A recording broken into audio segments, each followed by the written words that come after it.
तो कैसा लगेगा आपको अगर आपको इस बड़ी सी पतंग पे एक गुब्बारे दिखे और इन सारे गुब्बारों पे भी 100 की नोटें लगी हो। क्योंकि आज मैं जो इस वीडियो में करने वाला हूँ वो पहले किसी भी यूट्यूबर ने नहीं किया होगा। 3, 2, 1। हमारे पेज से पतंग और गुब्बारे टूट के आसमान में चले गए। कॉल आ गई, किसी की कॉल आ गई गाइस। हेलो। लेकिन ये वीडियो की स्टार्ट बिल्कुल भी ऐसे नहीं हुई थी, क्योंकि सबसे पहले मैं गया था एक पतंग के स्टोर पे, जहां मुझे एक बड़ी पतंग की तलाश थी। क्योंकि मांझे में बहुत सारे बलून लगाने के बाद पतंग का वेट काफी ज्यादा बढ़ जाने वाला था, इसलिए मुझे एक तगड़ा हैवी बड़ा पतंग चाहिए था। और फिर उसको लेके मैं घर आ गया था। ये 100 की नोटें आज मैं इन सारे गुब्बारों पे लगा दूंगा और इस कागज पे अपना फोन नंबर लिख के इस टैप पर मदद से चिपका दूंगा। तो बारी है इस पतंग पे कागज को चिपकाने की, और इस पे मैंने लिखा है कॉल मी फॉर 10,000 रुपीज। हाँ, तो मैं जानता हूँ 10,000 बहुत बड़ी रकम होती है और इतने पैसे मेरे पास है भी नहीं, लेकिन ये जानते हुए मैंने ये पतंग पे स्टिकर चिपका दिया कि जो भी पतंग लूट के मुझे कॉल करेगा उसको मैं 10,000 रुपए दूंगा। क्योंकि मुझे लगता है कोई भी कॉल नहीं करने वाला मुझे, पर आप वीडियो में देखते रहे क्या होता है। तो मैंने अपना फोन नंबर और कॉल करने पे कितने पैसे मिलेंगे वो लिख के चिपका दिया था। तो हेलो दोस्तों, मैं हूं निमेश और आज का वीडियो बिल्कुल भी नॉर्मल नहीं होने वाला, क्योंकि आज है दिमाग में खुराफाती आइडिया।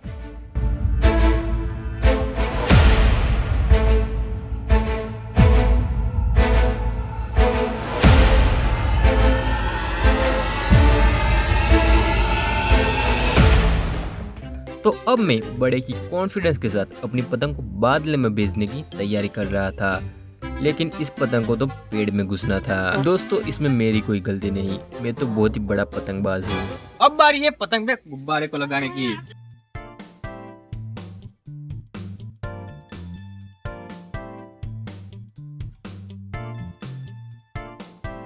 तो अब बारी है इस डोरी पे गुब्बारों को लगाने की।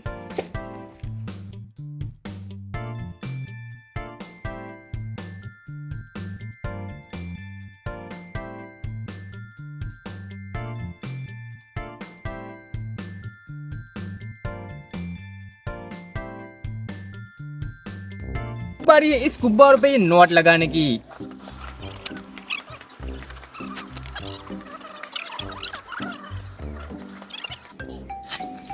तो अब इन सारे गुब्बारों पे नोट लगती है, अब इसको उड़ाने की देरी है। तो अब हमने सारे गुब्बारों को मांझे से अच्छे से बांध लिया था और अब इन सबको एक एक करके हवा में भेज रहे थे। पर आगे कुछ ऐसा होने वाला था जो किसी ने भी एक्सपेक्ट नहीं किया था। हवा काफी तेज चल रही थी, पतंग पे भार बढ़ता जा रहा था और मैं जिस मांझे से पतंग उड़ा रहा था वो काफी पतला था,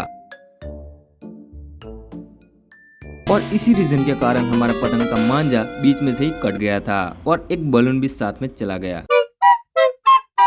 तो हम इस पतंग को वापस लेके आ चुके हैं और इस बार तो इसको हमने अच्छी सी डोरी से बांध दिया है और अब इसको बहुत ही ऊपर जाने देंगे।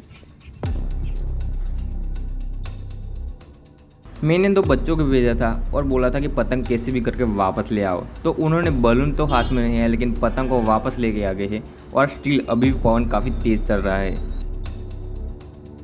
इतना तेज पवन है कि पतंग हाथ में भी नहीं रहती। तो फाइनली अब बारी है इस पतंग को इस डोरी से अलग करने की।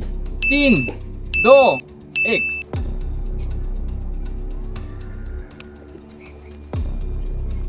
और नाउ अब हमारी पतंग, गुब्बारे और पैसे सारी चीज आसमान में उड़ के चली गई थी। हमें कोई कॉल करता है या फिर नहीं, ये सारी चीजें वीडियो के एंड में पता चलेगी। पतंग टूट के आसमान में चलेगी और अब देखना है कि किसी का कॉल आता है या फिर नहीं। अगर किसी का कॉल आया तो मुझे उसे 10,000 रुपये देने पड़ेंगे।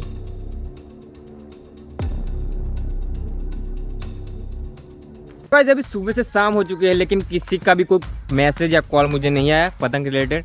लगता है पतंग कहीं पे झाड़ियों पे ही अटक गई होगी या किसी को मिली होगी, फिर उसने पतंग को वैसा का वैसे छोड़ दिया होगा और पैसे ले लिए होंगे। अभी शाम हो रही है, अभी रात तक वेट करेंगे, बाकी मेरे तो पैसे बचे ही रहे। अभी 6:30 बज रहे पर किसी का कॉल नहीं है, मुझे नहीं लगता कोई कॉल करेगा मुझे, तो अब मेरे तो पैसे बच गए। बाकी कॉल आ गई, किसी की कॉल आ गई गाइस। हेलो भाई, वो पतंग आपने उड़ाई थी? हाँ भाई, पतंग मैंने उड़ाई थी। क्या हुआ? उसमें नंबर लिखा है और लिखा है कि 10,000 मिलेगा। हाँ भाई, सही सुना है आपने, 10,000 मिलेंगे जो लूटी है पतंग जिसने भी। हाँ, तो मुझे पतंग मिली है अब। आपके पास है पतंग? हाँ, हमारे पास है। अच्छा, तो आप अपना गूगल पे नंबर दे दो, मैं आपको 5,000 दूंगा। 10 तो नहीं पर 5 दे पाऊंगा बस। पर भाई मैं मेरी एज छोटी है इसलिए मैं गूगल पे नहीं वापरता। भाई गूगल पे नहीं यूज करते तो क्या करोगे अब? कहाँ रहते हो? मेरे घर के पास रहते हो कहीं पे? नहीं नहीं, थोड़ा दूर। तो क्या अभी आ रहे हो लेने? आप कहो ऐसा, आप कहो अभी आओ तो अभी आ जाऊंगा। अच्छा, तो अभी आ जाओ, एक काम करो, अभी आ जाओ। ठीक है ठीक है। आ जाओ मैं आ जाओ। पहुंचता हूँ 10-15 मिनट में। आ जाओ आ जाओ। तो गाइज वो बंदा अभी पैसे लेने के लिए आ रहा है। अभी 10 से 15 मिनट हो चुके हैं पर अभी भी किसी उस बंदे के कोई भी अता पता नहीं है। देखते हैं नीचे आया हो नहीं। कोई तो आएगा इस, वो बंदा है। ए भाई, ऊपर आ जा, ऊपर आ जा, कुछ नहीं करेगा। ऊपर आ जा, ऊपर आ जा, ऊपर आ, इधर आ जा, इधर आ। डैम भाई, वो बंदा घर पे आ गया था पैसे लेने। थोड़ी देर पहले मैं खुश हो रहा था और अब ये देखना पड़ रहा है। तुम्हें ही मिली थी क्या पतंग? हाँ भाई, मुझे ही मिली थी पता। पर आपके साथ तो प्रैंक हो गया है। अरे ऐसा नहीं हुआ था। आपके साथ प्रैंक हुआ है भाई। सच में? सच में आपको पैसे नहीं मिले। और मेरी ये प्रैंक वाली बात सुन के तो उस बंदे के तोते उड़ गए थे। 500 रुपये कम है भाई। पर लिखा था तो 10,000 लिखा था ना। तो हम तो कुछ भी लिख सकते हैं। तो अरे 10,000 भाई, के आते तो दे दो। नीरस मत हो, ले भाई। और फिर मैंने लास्ट में उस बंदे को उदास होते देख 5,000 रुपये दे के उसको खुश कर दिया। गिन ले, मेरे 5,000 रुपये